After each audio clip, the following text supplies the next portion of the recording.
Hello, bachcho, let's read the question first. Now, question says the body is thrown from surface of Earth at an angle alpha to horizontal with initial velocity v naught, assuming the air drag to be negligible. Find curvature, radii of trajectory at its initial point and at its peak.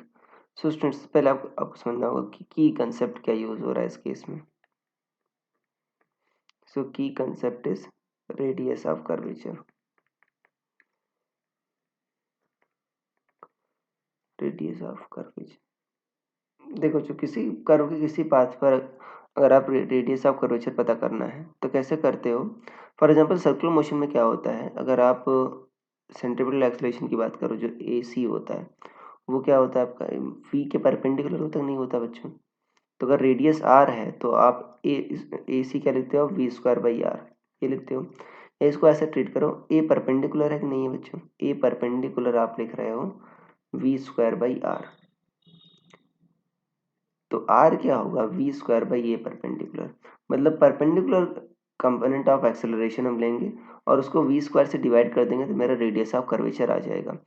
अब देखते हैं आपको curvature of radius initial point और top most point पर बताना है. तो देखो ये ऐसे प्रोजेक्ट कर रहे हो आप. इनिशियल जो पॉइंट है बच्चों वहां पर आपका वी नॉट आपका ऐसे है, राइट. और ये आपका हॉरिजॉन्टल से अल्फा एंगल बना रहा है और जी बच्चों आपका डाउनवर्ड है, राइट. जी आपका वर्टिकल डाउनवर्ड है. इसको थोड़ा सा ऐसे बना लेते हैं. जी आपका वर्टिकल डाउनवर्ड है और यहाँ से ऐसे ये प्रोजेक्ट ये ऐसा है वी नॉट. तो ये बच्चों क्या है आपका अल्फा से प्रोजेक्ट किया गया है. तो मुझे इसके परपेंडिकुलर चाहिए कंपोनेंट, राइट.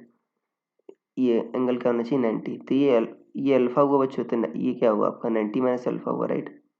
तो ये कितना हुआ आपका अल्फा हुआ. तो ये होगा बच्चों जी कॉस अल्फा.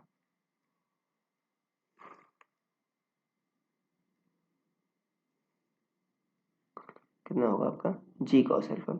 तो वेलोसिटी की जो परपेंडिकुलर एक्सेलरेशन आ रहा है कितना आ रहा है आपका जी कॉस अल्फा आ रहा है. तो यहाँ से देखो तो आर कितना आ जाएगा आपका V naught square by G cos alpha. इसको आर वन कहते हो बच्चों, राइट. तो ये फर्स्ट पार्ट का आंसर हो जब आपका इनिशियल पॉइंट पर था. हाईएस्ट पॉइंट पर बच्चों क्या होता है आपका वेलोसिटी जो रह जाती है सिर्फ हॉरिजॉन्टल कंपोनेंट रह जाता है. So V naught cos alpha रह जाता है और जी तो बच्चों आपका ऐसा ही होता है. मतलब इस केस में ऑलरेडी आपके परपेंडिकुलर हैं वी और जी.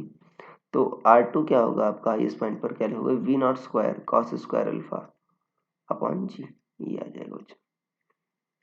तो ये दोनों पॉइंट पर क्या आ गया आपका रेडियस ऑफ कर्वेचर आ गया. So I hope you understood it well. Best of luck.